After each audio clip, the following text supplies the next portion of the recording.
I'm Lindsay, and for the past 3 years, I've taken my van all over the United States in the pursuit of visiting every national park in the country. But it's been over a year since I've taken the van anywhere because a while ago, a huge mechanical issue forced me to cancel my plans to drive across the country last summer. And ever since then, this is what I've been waiting for. My next big road trip.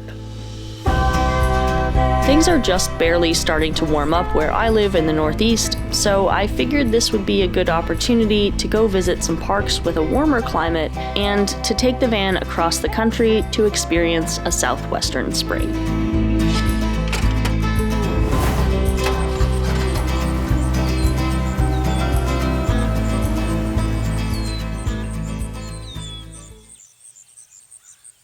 After leaving Carlsbad this morning, I was so excited to head to White Sands National Park. But after getting a concerning message on the dashboard, now I was panicking. Okay, I'm sitting on the side of the highway in New Mexico. It said that my engine was hot.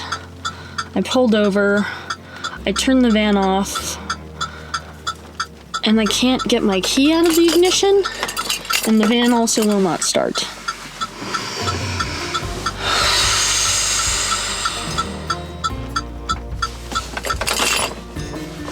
What I didn't know at this time was that only one of those problems was actually real. But you'll see me figure that out eventually. I don't know what to do here. I'm gonna have to call AAA. Okay, let me at least pop the hood first, I guess. I didn't see any obvious signs of overheating, but I was concerned that continuing to drive would damage the engine, especially since right now I'm basically at the furthest possible point I could be from home. Oh, hi there, sorry, it just routed me here. I'm filling out the form now. My best guess is that my oil was low and causing the engine to overheat. Because despite getting an oil change just last week in Van Horn, Texas, the mechanic asked if I had been having any issues and called me over to see the oil pan. Because when he went to drain it, there was only about 2 quarts worth in there. But he couldn't see a leak, and I don't ever see any mysterious puddles underneath the van, so I didn't think too hard about it. Until now. I figured the best plan would be to get some more oil and head to the nearest mechanic to figure out the issue as soon as possible. So I will send this to our reroute team. I will let them just needed someone to give you oil, and then we'll find someone who can assist you sooner. Okay, thank you so much. Thank you. Bye-bye. Bye. I was panicked too much before, and I was being dumb. The car does start, and it does... The key, I can't take the key out of the ignition. In my panic, I had forgotten to put the car in park, which is why I couldn't take the key out. Embarrassing. Luckily, I couldn't really dwell on it for too long because I noticed a truck pull up next to me on the side of the road. I guess that's one way to start a video. Luckily, some very nice people came by, and one of them happened to be a diesel mechanic. So, huge thank you to Jimmy and his friend Brandon, who was also there. He had a ton of engine oil on hand. He even gave me like what he could scrounge up in his truck. It's just like so lovely of him. I'm gonna hopefully leave him a Google review for his business because I feel like it's the least I can do. But anyhow, they totally saved me, and now I have driven back to Artesia to get some more oil, and then see if I'm brave enough to continue over to Alamogordo, I guess. So I'm just sitting outside Walmart thinking about things. Also, I bought a pimple patch at Walmart because it was driving me nuts. But it feels like there are 2 big things basically telling me to turn around and go home now. The first one is obviously like the weirdness that's going on with the van right now.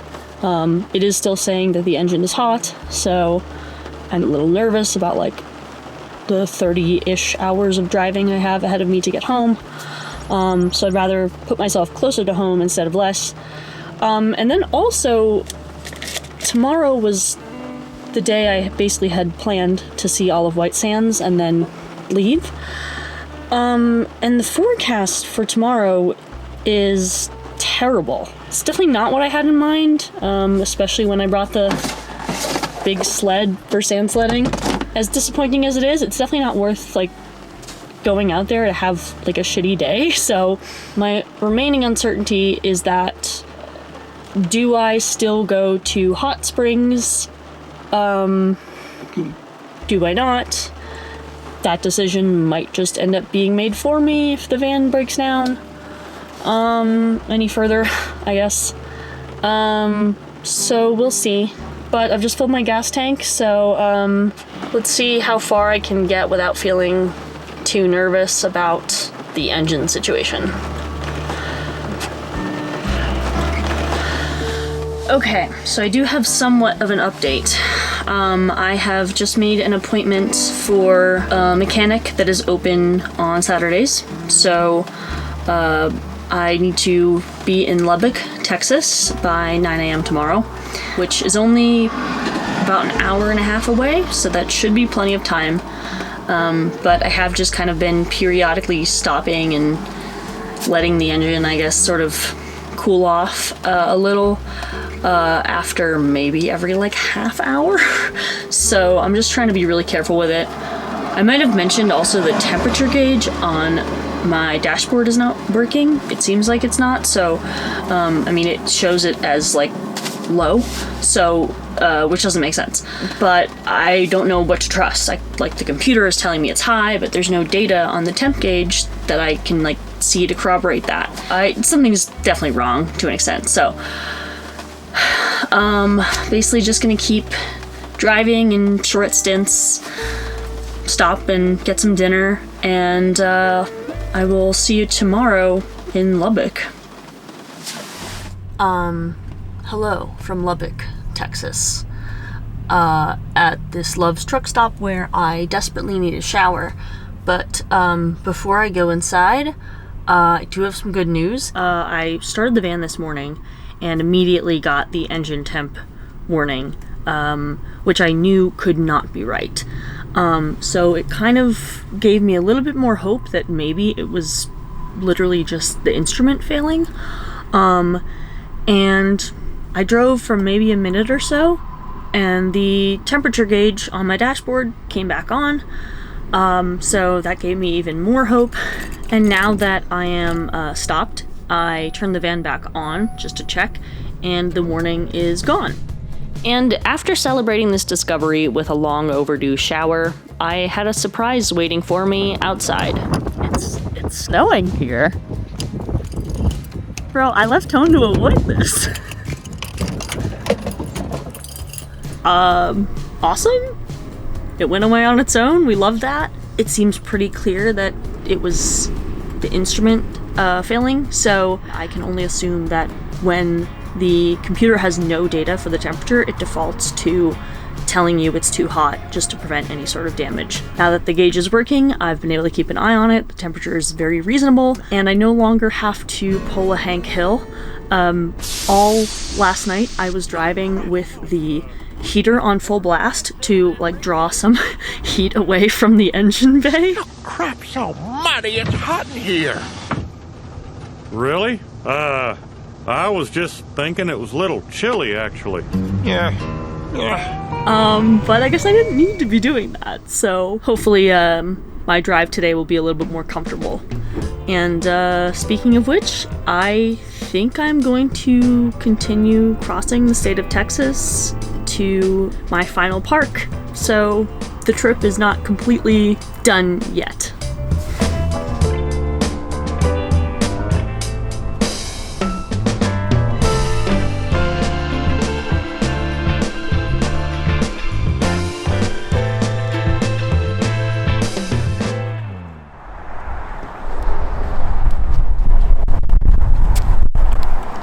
This is really stupid, but I had to stop. This is Lindsay, Texas, a tiny town north of the Dallas-Fort Worth area with a population of just over 1,000 residents. There's not much to see here, and it's not exactly worth going out of the way for, but my change in plans coincidentally led me to drive right through it. I was aware the town existed, but I didn't think I'd be passing through it. I thought I was gonna go around it, but that's my town. It's pretty small. I was hoping it was nothing. And it is nothing, but my god, this van loves the drama. My check engine light came on, but there was no message accompanying the light, so I was like, okay, let's go to like an O'Reilly's or an AutoZone, get like one of their free OBD scans, see what the heck's up, because the van seems fine, all the gauges are working now, there's nothing crazy looking going on, like whatever. And it's like of all times for this shit to come up. A couple of like filters that just need cleaning, that like it's recommended service at 200,000 miles, which I'm at 190. What a time for that to come up, but yes. Gonna continue driving, confident that everything is okay, not doing any damage to my engine. And maybe I can like relax in hot springs. My god. Okay. I think I'm just giddily happy right now that nothing insane is wrong, so forgive me. Anyways. The reality is, I only ever really learn about my vehicles when something breaks, and unfortunately, I've been learning a lot lately. Well, now that I know the van is not going to explode, I've made some pretty decent progress towards Arkansas, but I'm currently doing a load of laundry here in Paris, Texas, where I think I'll probably stop for the night, have some dinner, but I need to move my laundry over in 5 minutes, so I think I'm going to try to use this time to make the bed.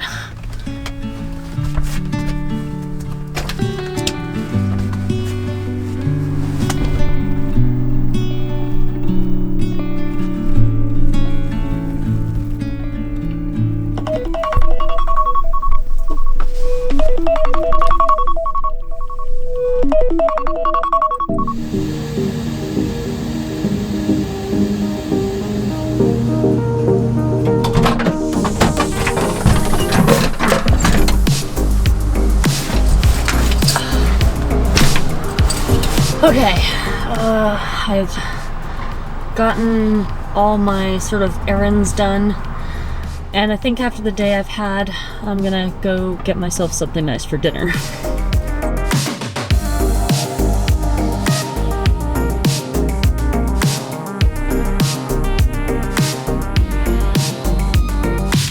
Dinner was okay.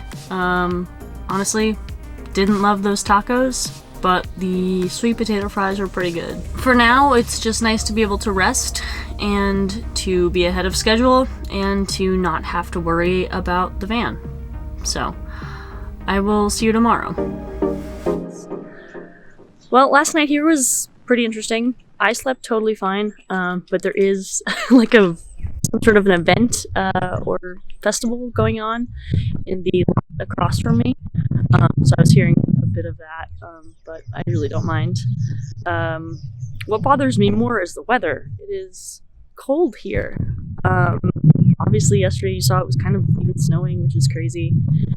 But finally the rain has stopped, and it is also finally supposed to be sort of sunny and warm tomorrow. So that's really what I'm holding out for now.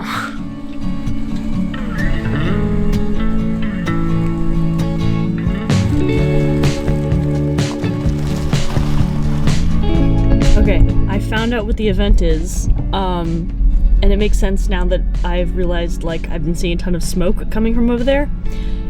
It is the Paris Steak Wars, but it's not even breakfast yet, so, probably not steak time just yet. A lot of people told me that driving across Texas would be long and boring. But for me, it was full of anxiety, and for better or worse, I think it went by quickly because of it. But now that Arkansas is within reach, I can finally start to relax a little. I know it's normal to panic when dash warning lights appear, especially when there's the added stress of potentially being stranded thousands of miles from home. But these past few days have taught me how important it is to slow down, avoid jumping to the worst case scenario, and to think methodically about what might be wrong. Even though I had to skip White Sands, I'm so glad I could continue my trip to visit one last national park. So, I'll see you in Hot Springs.